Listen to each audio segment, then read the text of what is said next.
Hi friends, welcome to GV talks. This is Gangadhar Virla.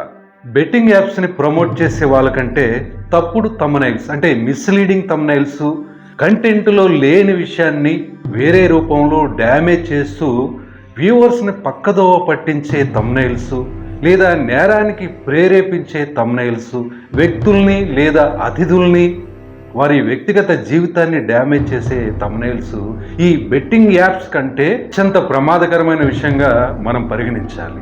దానికి ఒక ఉదాహరణ చెప్తాను. ప్రముఖ యాంకర్గా పేరున్నటువంటి గాయత్రి భార్గవి గారు ఇటీవల ఒక ఛానల్కి, పేరు చెప్పడంలో తప్పేం లేదు, ఐ డ్రీమ్ అనే ఒక పాపులర్ యూట్యూబ్ ఛానల్కి ఒక ఇంటర్వ్యూ అయితే ఇవ్వడం జరిగింది.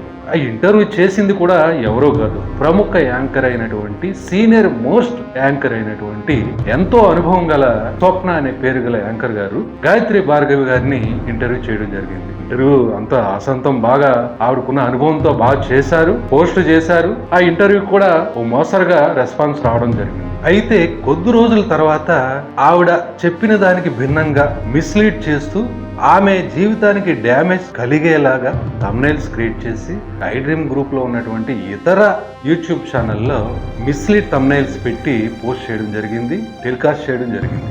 సో ఒక్కసారి యూట్యూబ్లో పెడితే అది కూడా విషయాన్ని పక్కదో పట్టించే విధంగా ఒక సెలబ్రిటీ యాంకర్కి సంబంధించి మిస్లీడ్ చేస్తూ ఒక థంబ్నెయిల్ ఉందంటే చూసే వాళ్ళు కూడా ఆసక్తిగా చూడడం, షేర్లు చేయడం, లైక్స్ కొట్టడం, తన గురించి, తన వ్యక్తిగత జీవితం గురించి డ్యామేజ్గా చేసినటువంటి ఆ వీడియోకి సంబంధించిన వివరాలన్నీ కూడా గాయత్రి భార్గవి గారికి చేరడం జరిగింది. దానిపైన ఎంతో ఆవేదన చెంది దానిపైన సదరు ఛానల్ని, ఆ యాంకర్ని ఆవిడ సంప్రదించడం జరిగింది. అలా సంప్రదించిన నేపథ్యంలో తాత్కాలికంగా ఆ థంబ్నెయిల్స్ గల పోస్టులు డిలీట్ చేసి, తర్వాత మామూలుగా కొద్ది రోజుల తర్వాత అలాంటి థంబ్నెయిల్స్ కూడినటువంటి పోస్టులు ఆ ఛానల్లో పోస్ట్ చేయడం జరిగింది. ఫస్ట్లో ఏదో తప్పు జరిగింది, దానికి రెస్పాన్సిబిలిటీగా ఫస్ట్ రియాక్షన్గా సదరు యాంకర్ స్వప్న గారు కూడా రియాక్ట్ అయ్యి దాని మీద మేనేజ్మెంట్తో మాట్లాడి ఆ ఛానల్లో పోస్ట్ చేసినటువంటి అలాంటి మిస్లీడ్ థంబ్నెయిల్స్ గల ఏవైతే పోస్టులు ఉన్నాయో గాయత్రి భార్గవ్ గారికి సంబంధించి అవి డిలీట్ చేయడం జరిగింది. కానీ